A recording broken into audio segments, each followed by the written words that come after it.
Welcome to Beyond the Headlines on our WMBD Plus app, where we break down today's local news stories with our very own reporters. I'm Brianna Rittman. And I'm Alex Berger. Today we're going to go over an exclusive interview with Senator Dick Durbin. Then we learn why Bloomington police officers were jumping into freezing water today. I actually think that was the fire department. It was? It was? Man. We'll see. How could we?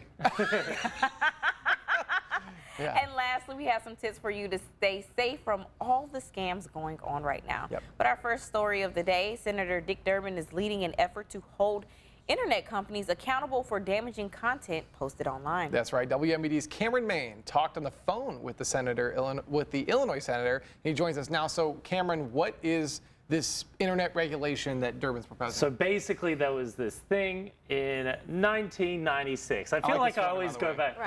Thank you. I'm in my dad bod fit right now, so if you're wondering. Very befitting for 1996. Exactly. Yeah, I had to go back into the era. I had to like role play it, method act it. Yeah. But anyway, I'm always ending up talking about these agreements that happened in the 90s. Right, because yesterday was 1991. Yeah. So Now we're talking about 1996. There was this little thing called the internet. And they were starting to try and build it up, but they had run into this problem with the internet. If you were owning a company and you had allowed people to post random things on an online forum, which were very popular in the day, they could then post stuff and then technically sue the company for not handling some damaging material put on there. Because, if they say something, very bad, they could have been held accountable. So they're like, hey, we're this developing thing, we need some help jump starting, and we just want this law to really help us get going. And that was Section 230, which basically kind of stopped a lot of the regulation on internet companies, and it basically meant that people usually cannot sue the corporation. So if I said something mean to you on Facebook, Alex, and then you go to Facebook and like, hey, you should have handled this, well, they would actually go, Section 230 protects us from that. Wow. Okay. So what has happened is in 1996... Let me get my phone out real quick, Agri. Yeah. In 1996, there was not a very big thing. But as we know, the internet is a multi-trillion-dollar enterprise. Never heard It of is this fantastic thing that everybody can have access to. Apparently, you've lived under a rock. I don't know. They don't have internet connection at the Tremont Casey's. So it looks like we need to teach him a little bit. But basically, if you haven't heard of Facebook or Instagram or X, they are owned by billionaires. They have these regulations that don't really apply to them anymore. Yeah. There are worries and there are examples of damaging content being posted online and really hurting folks, and the internet companies can't be held accountable for it. And YouTube has made it the argument before, like, there is just no world we could even, start considering moderating content. Like, they already do, and they already have some limitations and ways of blocking it, but they can't stop everything. So there's that argument to it, but Dick Durbin says, it's time that they're held accountable for some of the damaging content that's posted online, and that they should be required to do something, and there should be regulations on these internet companies, because, well, now they have the cost to, take some losses now.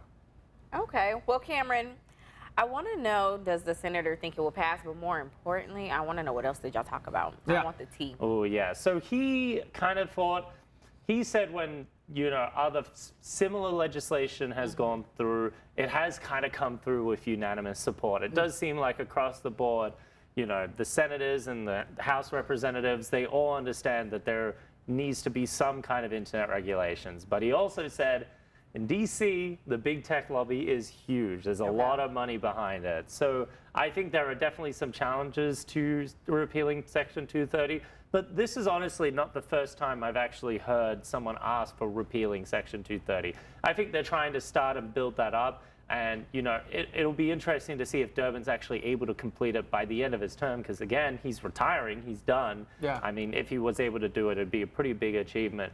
But as well, he's also in the Senate minority party. So there's also the chance that he has to convince Republican lawmakers on his idea, as well as Democrats, that they have a pretty big tent. But on other items that they've actually talked about, we specifically talked about DHS and ICE, because those were two very big things. And he has been very open about talking about it. Oh, yeah. And especially when it came to funding, because we were in a partial government shutdown. We didn't really feel the impacts, but there were a couple of agencies for a couple of days that didn't have funding. Yep.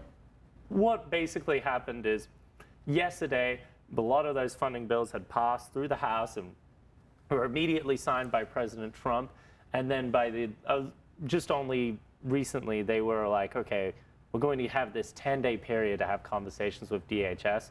Durbin says it's been very slow. He's not very happy with that, but he also doesn't believe in the abolish ICE movement. He thinks there should be more guardrails instead of going down that route. Well, how All right, about that? well, thank you, Cameron. Thank you, Cameron. Well, turning gears now, listen to this. A playlist is going viral on Spotify because of the unique way these random songs are arranged. It's called My McDonald's Order. I love this. It includes songs by Adele, Jay-Z, U2, and more. The songs are in this order. Hello, can I get a Big Mac, no pickles, extra, ketchup, medium, French fries, and also one extra large Sprite. That will be all. Thanks.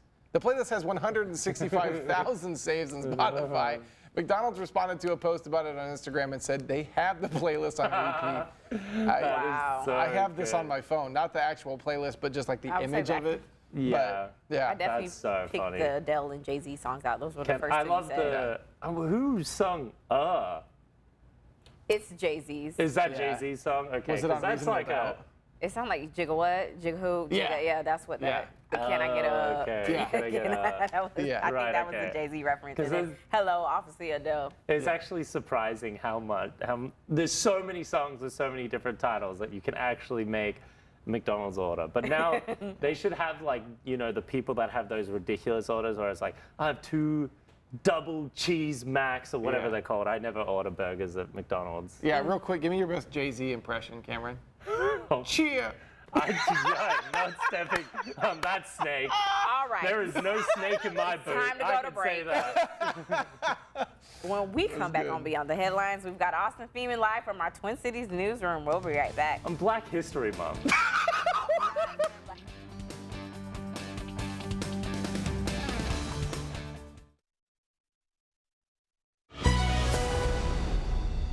Welcome back to Beyond the Headlines. Our next local story of the day, the Bloomington Fire Department is doing trainings this week in the cold pond of Holiday Park.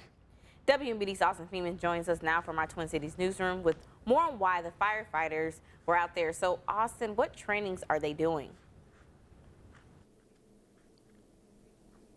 Yes, thank you, Brianna. Thank you, Alex. So the trainings that the Bloomington Fire Department were doing, they were doing frozen water rescue training. So basically what that means is they were practicing how to use these boats to pull someone out of a frozen lake if the ice on the lake were happen to break under someone's feet. Now, like you said, this was at Holiday Park in Bloomington. This is going on all week. But they originally had this scheduled for last week, but unfortunately with the very, very frigid temperatures, they moved it to this week. But all in all, they're really wanting to get all of their firemen trained to know how to save someone from a frozen body of water. It doesn't have to be a lake, it could be a storm drain, a river, anything at all in which that the person is not able to escape. They want to know. They want to make sure that all of them know how to save someone, specifically using these boats. That way, they can get in and out of there as fast as possible. Yeah, and I mean, it's not always frozen ice and water everywhere. So is this common? Like, why train for something like this?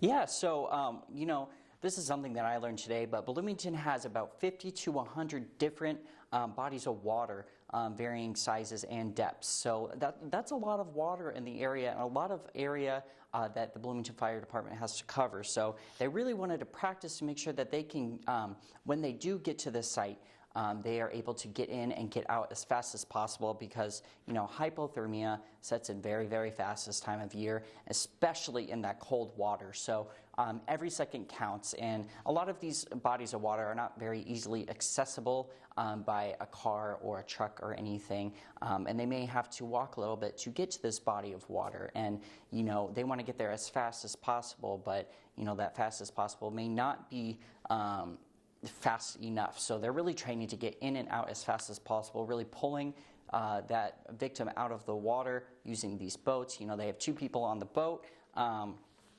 and they have a few people on land that can pull the boat in once the victim is on the boat. But these boats, there's 2 of them scattered around Bloomington. They're strategically placed to have the best coverage for all of the water in Bloomington. So really, the reason to train for something like this is because anything could happen. We could have a kid going out on Lake Evergreen who, you know, is not really paying attention and falls through the ice because it's not thick enough, and you know, they fall through and they're stuck. And the Bloomington Fire Department needs to be able to know how to save this person. Well, thank you, Austin. Yeah, thank you so much, Austin. Now let's forget Big Ben, the Eiffel Tower, the Coliseum. The hottest tourist spots these days, local grocery stores. I'm sorry? That's what this what the script What? says. They call it the Trader Joe's effect. Okay. People lining Yeah. up for hours to get those little tote bags. Yep. That's because it's become the in thing to visit grocery stores in other cities and especially in other countries. There are millions of videos on social media of people in Japan's 7-Eleven stores for things like fried chicken on a stick, or people in LA waiting in line at Oof. Erewhon to get their hands on $78 smoothie kits. Aldi is also a big hit. Well, I saw something that Trader Joe's bags are actually enormous in London and like in Great Britain in general. Okay. Because it's like a fashion item. No Trader Joe's are over there. And so it's kind of like it's a fashion piece. Like it's like yeah, I think it's really interesting. I get it, because just even we talk about in the newsroom about regionally certain like fast food places and things like that. Like people were talking about Raising Cane's, and I was like, y'all need a Zaxby's around here. Yep. Or Whataburger needs to make their way up north. And Waffle House, Yes. I don't understand. Oh my gosh. Like it's right there in Indiana, and then we cross the border and we just don't have any. Right under Cane's and Zaxby's, and well, actually, right under Cane's, I would say for what people probably want around here is a Waffle House. Absolutely. I don't know why we don't have a Waffle House, truthfully. And they're right across the border in Indiana. Yeah. They're It's like- very, very odd, and I love Waffle House, truthfully. I like that it's like pressed in every waffle is their little name. I think that's very fun. Yes. But Yeah, so when I go back south, I usually get it. Now, obviously, when you're living around it, it's not something No, you it's- get, but yeah. you know, it's nice to have options around here. Exactly. Exactly. So. Now, we've got one more local story for you when we return on Beyond the Headlines. Alex will be in the hot seat to tell us some tips for scams going around right now. We'll be right back.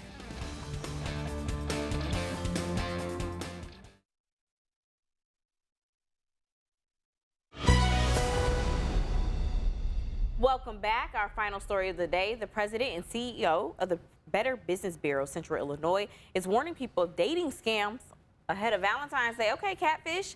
Alex Berger is in the hot seat now to give you some tips to stay safe from scams. So tell me about who you spoke with and what's going on. Yeah, well, I'm no, Neve from Catfish, Right. but I did learn a bit about dating scams today from Jessica Tharp. She is the president and CEO of Better Business Bureau Central Illinois. And obviously 10 days out from Valentine's Day, some people be on the apps, right?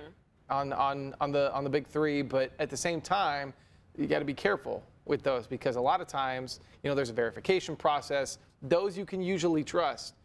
It's, the sketchier profiles that you want to be careful about. Not just that, there's also, random texts that people get. A lot of who is targeted for any of these, a lot of people who are elderly. And, there are a lot of tech savvy elderly people, but sometimes, there may not be a whole lot of, verification in there. And, there's just a really difficult way of telling if you're, an elderly person by yourself. You don't have anyone to be like, hey, is this real? So just Jessica was saying to be warned of scams, especially around this time, because love's in the air. Right. But so is If you ain't got a fraud. date yet, just, Exactly. just wait till next year, baby. Don't even Exactly. try to find somebody on this app to have somebody next Saturday. Just Like, how will you just avoid all of that? Oh, Lordy. Yeah. Okay, we've mentioned the elderly. Is there Yep. any other upticks they're seeing? Yes. So Jessica Tharp actually said that the one that there's a trend that they're seeing the most right now is actually scammers asking for cryptocurrency. Exactly. Well- See, why are you? Go ahead. Just go ahead. I'm gonna let you tell your story. Cause what? Oh man, it's true. Why is somebody on Tinder asking Yeah. you for money? Exactly. You don't want to broke. That's broke behavior. Brokey. No brokies. Go ahead, Alex. Yeah. Well, so no, you're good. So basically, what these people will do, what these scammers will do, is they will, they'll match with the person, or they'll get in contact with the person, young, middle-aged, elderly, whoever, and they will, talk romantically to them. They'll kind of gain interest, and then they'll say, I'm going to ask you for this amount of cryptocurrency, or they will say, I work for a really important bank and I have insider information to get you a lot of money. You just have to put in some money. Now, don't be steered by this, but some people do initially get a return on that. But it's not a good thing, because then that money goes back to them because they ask for it again, and then they don't give it.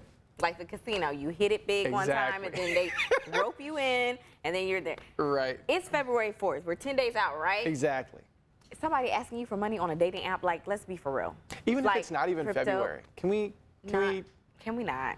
gotta raise the Somebody standards, though. asking you for money off rip like that? Yes, Come on. but it's very Even if important. you're looking at them in the flesh, like Alex and I are Yeah. talking, like, come on. Exactly. So Jessica basically says, if you are going to put trust in a person, make sure you talk to them in person. Make sure you really get a good profile of who they are, and not just at your fingertips. And stay safe this Valentine's Day. Right, because Neve is tired. He is I don't even think they do the show anymore. Right, and but he gets on every so often because he Yep. has to tell people, like, look, He's the Come on official. now. Yeah. it- Exactly. it's. They didn't go there no, with Bow their Wow is not handy talking cam to you, for nothing. Right. Bow Bow Wow. Wow is not texting you. Yes. Like, what are you serious? Exactly. Oh my gosh. Well, listen to this. A new list that is out looks at baby names at risk Okay. of going extinct in 2026. Extinct? Wow. You don't have to worry about that, Alex. Baby Let's Center go. reviewed the 1,000 most popular names to determine which names have fallen off the most since 2024. Among those falling off fastest are boy names ending in Y, like Huxley. Not Huxley. Who named your child that? Grady, Ray, Corey, and Harry. Shout out to Grady Judd. Yeah. Sheriff in Polk County. He said, And my cousin Corey. Okay, Harry, come on, Prince Harry, really? For Yeah. girls' names, Carly, Charlie. Oh, Charlie. Why yeah, but it's spelled weird. It's spelled Get with it the out. L-E-A-I-G-H. Okay, I can see that going Madison, extinct. 2 D's Madison, out. no, I actually want to name my daughter Madison. And With 2 Olivia, Ds, though? no, not Exactly. 2 D's. And Olivia with the A, I actually know somebody that named their daughter that, so we got one left. I don't, You say you do like that, Sarah, or no? do not. Yeah, no. No. Tamar, out. if you're seeing this, no shade, honey, but I just, okay, so those names for the girls have fallen in popularity. You know what wasn't there? What? Brianna or Alex. Right. We live on another year, I'm guys. just now getting to my spelling of my name being able to in the past 10 or so years Yeah. on the keychains and stuff. Because it Yeah. was always the I, and now we have the E. But now there's like 50,000 other variations of our names, and I just don't know why. Well, and I'll say like, oh, you're also Alex, but it's A-L-I-X. That's becoming more popular. That's Yep, Sarah's booing in the ear. Thank you, Sarah. I appreciate the support. Thank you. Thank you. Well, thank you so much for joining us for today's Beyond the Headlines. You can find all these stories and more over on our website, ciproud.com. For breaking news and weather updates 24/7, log on to ciproud.com and download the free CI Proud to Go mobile app.